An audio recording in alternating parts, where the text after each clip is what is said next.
There we go. Okay, the mute button gets everyone. So, it's wonderful to be in Vilnius again.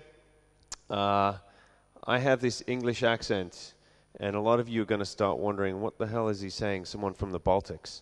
So I actually grew up in London, but I'm Latvian by origin, came back here, or back to Riga in the early 90s, and then I left for the Valley. Went to Stanford, and I was there during the first dot-com boom. So I love Alex's story about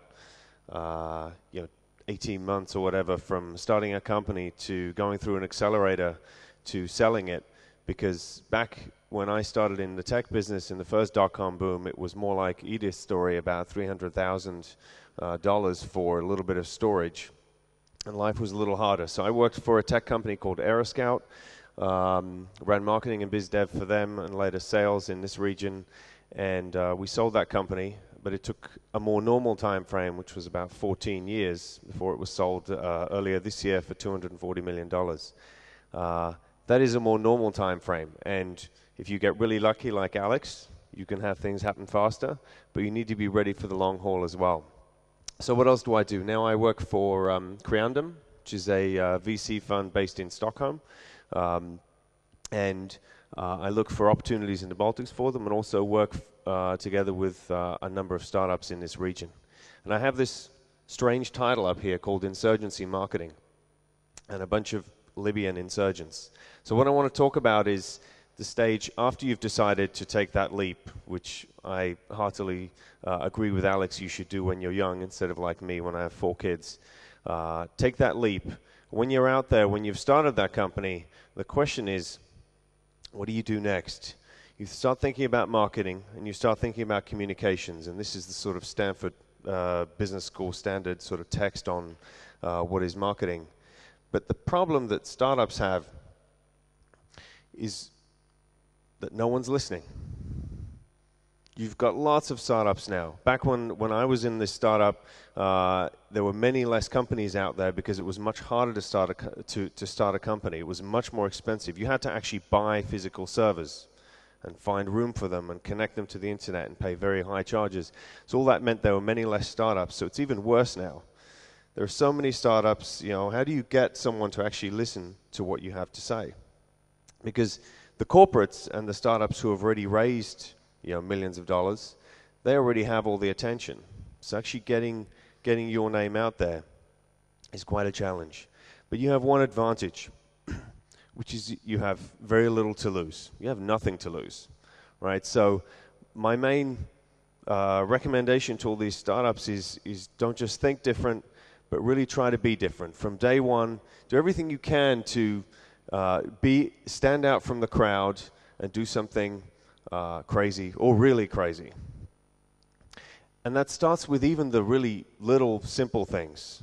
So ironically, I say don't choose blue. So if you've been to trade shows, especially if you're in the business-to-business area, you might be going to trade shows and you see there's a ton of blue around there. And why blue? Blue is there because IBM is blue. It's safe. You never get fired for putting blue in the logo of your company, right? So when I branded Aeroscout, we deliberately took orange, which is not a very business-to-business color, but very little simple things like that. It's a terrible logo, right? But it's survived for like 12 years already with that same company. But we did little things to try and stand out, because you have to stand out from the crowd. Here's a great example from a company called Zero Turnaround, based in Estonia, that you may know. They do tools for Java developers. So they have some great marketing tactics for standing out in the crowd. So they went to the Java One conference recently, and they're walking around in T-shirts which look like they have bloodstains on them, right? Their products are called Live Rebel. It's all about rebellion, right? This is great, simple marketing for attracting attention and being a little bit different from the standard crowd.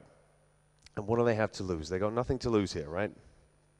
So in terms of getting these messages out, the most effective thing you can do is use public relations, PR, press, right? This is the cheapest. It's close to free marketing. Obviously, you need to have a website, social media, do some email, and all that kind of standard stuff. But this is what can really change people's fortunes. I think it was Edith's slide up there with a TechCrunch article. This is a TechCrunch article from a company that I co-founded here in Latvia. You know, how we got our name out was an article in TechCrunch. And those kind of things can instantly change a lot. And it's worth spending a lot of time working on them.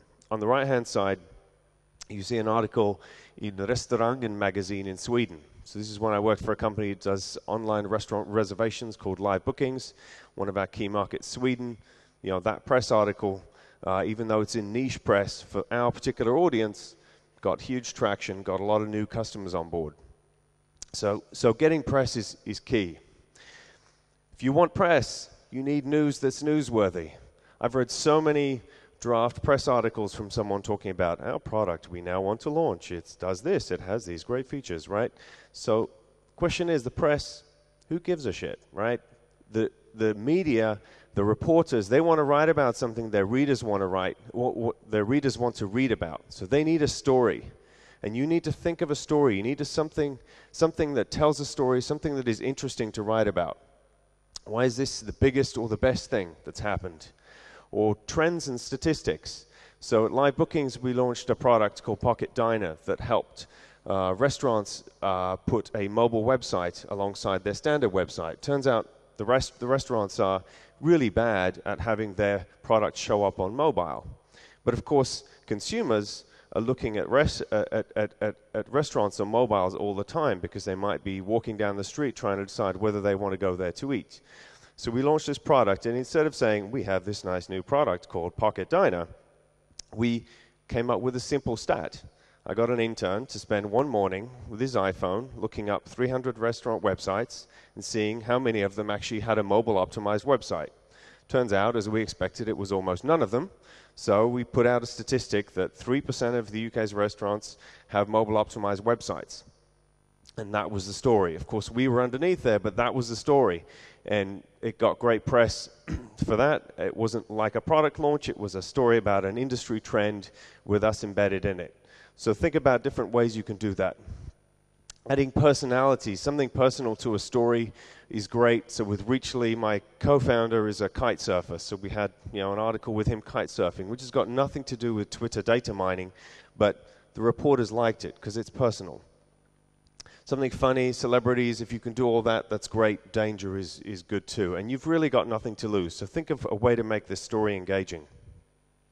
So your role models should be the insurgents, right? They're fast moving, they launch surprise attacks. And the best in this business, who not everyone's able to match, but this should be your goal, people like Mark Benioff. So I'm assuming most of you out here might have heard of Salesforce.com, which is a very big company now, but it wasn't back in the day. It was a simple startup that was trying to compete with the big CRM companies out there, companies like Siebel Systems.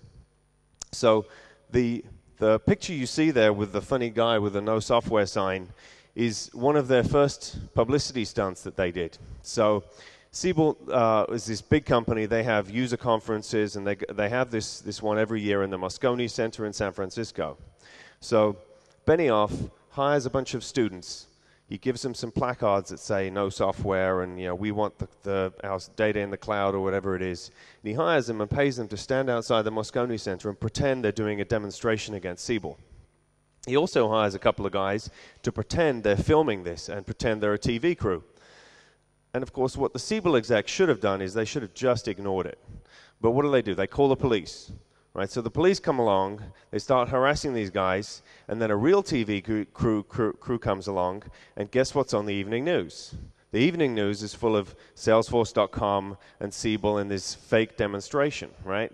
He got a ton of press, spending almost no money for it, and all of the people who were at that Siebel user conference, who were his target customers, heard about this. Right, so this is a great example from someone who really, really knows how to do this.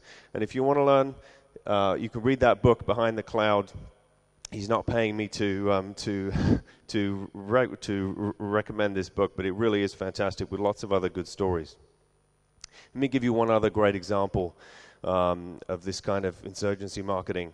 So WePay is a company that competes with PayPal.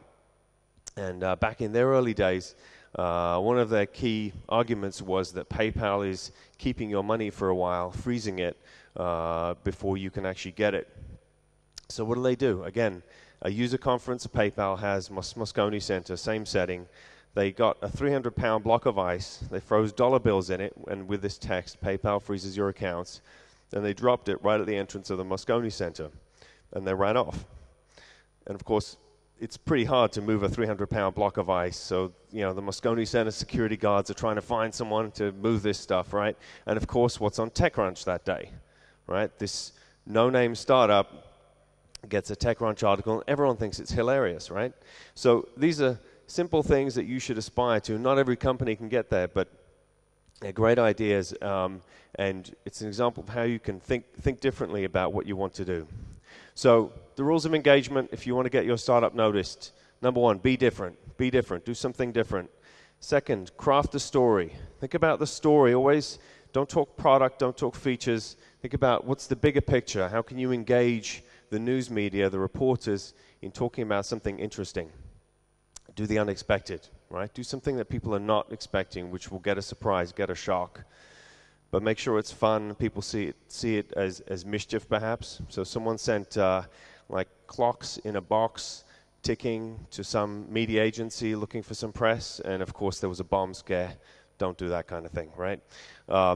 Provoke reactions from competitors. So again, Salesforce.com was fantastic at doing this, and don't do bad taste. But some quick advice, and thank you very much. I'll be around all day if anyone has any questions. Thank you.